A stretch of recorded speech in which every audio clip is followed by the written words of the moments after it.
এই যে দেশে অনেক সামাজিক সমস্যা আছে এবং অনেকে বই থেকে দূরে, তো আমি সবসময় চেষ্টা করি ভালো বই পড়ার এবং ভালো মানুষদেরকে অনুসরণ করার। আজকে ডক্টর মির্জা গালিবের সাথে স্টেজ শেয়ার করা আমার জন্য অত্যন্ত গর্বের একটি বিষয় বলে আমি মনে করি। ৩৬ জুলাই আমরা পার করে এসেছি গত বছর, এবং ওই আন্দোলনে আমরা দেখেছি আমাদের আমাদের এই যে জেনারেশনের সাহস এবং যে বুদ্ধিমত্তা এবং যে বুদ্ধিভিত্তিক আন্দোলন বলা যায়। এবং আমরা হাসিনা যে রেজিম, ওই যে রেজিমের আমলে হচ্ছে দেখেছি আমাদের বিভিন্ন ছাত্র সংগঠন এবং বিভিন্ন ছাত্র দল স্বাধীন ছিল না, বাক স্বাধীনতা ছিল না, সেটা আমাদের কারোরই বাক স্বাধীনতা ছিল না। তারপরেও আমরা চেষ্টা করেছি যেন আমরা বুদ্ধিভিত্তিক বিভিন্ন আন্দোলন বা বুদ্ধিভিত্তিক মানুষদের আশেপাশে থাকার জন্য। আমি ব্রাহ্মণবাড়িয়া থেকে এসেছি এবং আমি ব্যক্তিগতভাবে সাহিত্য চর্চা করি।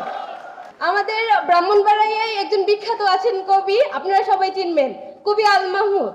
আন্দোলনের সময় যখন হাসিনা পালিয়ে যায়, তখন আমার মাথায় একটা শব্দ, একটা লাইন হচ্ছে সাথে সাথে উদয় হয়েছিল। আল মাহমুদ বলেছিলেন তার বখতিয়ারের ঘোড়া কবিতাতে, দেখো দেখো জালিম পালায় খিড়কি দিয়ে। এবং তখন মনে হয়েছিল কবি আল মাহমুদ সেটা এত আগে লিখে বর্তমানে সেটা হাসিনা রেজিমে সার্থক হয়েছে সেই লাইনটি। এবং আপনারা যদি বিরক্ত না হন, আমি কবি আল মাহমুদের কবিতার আরো কয়েকটা লাইন হচ্ছে বলবো, যদি অনুমতি দেন। কবিতা হচ্ছে আমাদের মিছিল। আল মাহমুদ: আমাদের এই মিছিল নিকট অতীত থেকে অনন্তকালের দিকে, আমরা বদর থেকে উহুদ হয়ে এখানে শত সংঘাতের মধ্যে শিবিরে এসে দাঁড়িয়েছি। কে প্রশ্ন করে আমাদের আমরা কোথায় যাব? আমরা তো বলেছি আমাদের এই যাত্রা অনন্তকালে। উদয় অস্ত্রের ক্লান্তি আমাদের কোনোদিনই বিফল করতে পারেনি। আমাদের দেহ ক্ষতবিক্ষত, আমাদের রক্তে সবুজ হয়ে উঠেছিল মুতার প্রান্তর।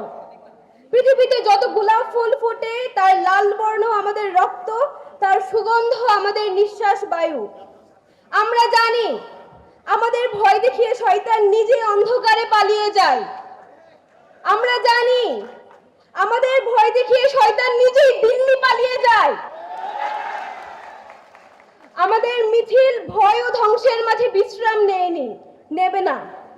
আমাদের পতাকায় কালেমা তাইয়েবা, আমাদের পতাকায় কালেমা তাইয়েবা, এই বাণী কাউকে কোনোদিন থামতে দেয়নি, আমরাও থামবো না।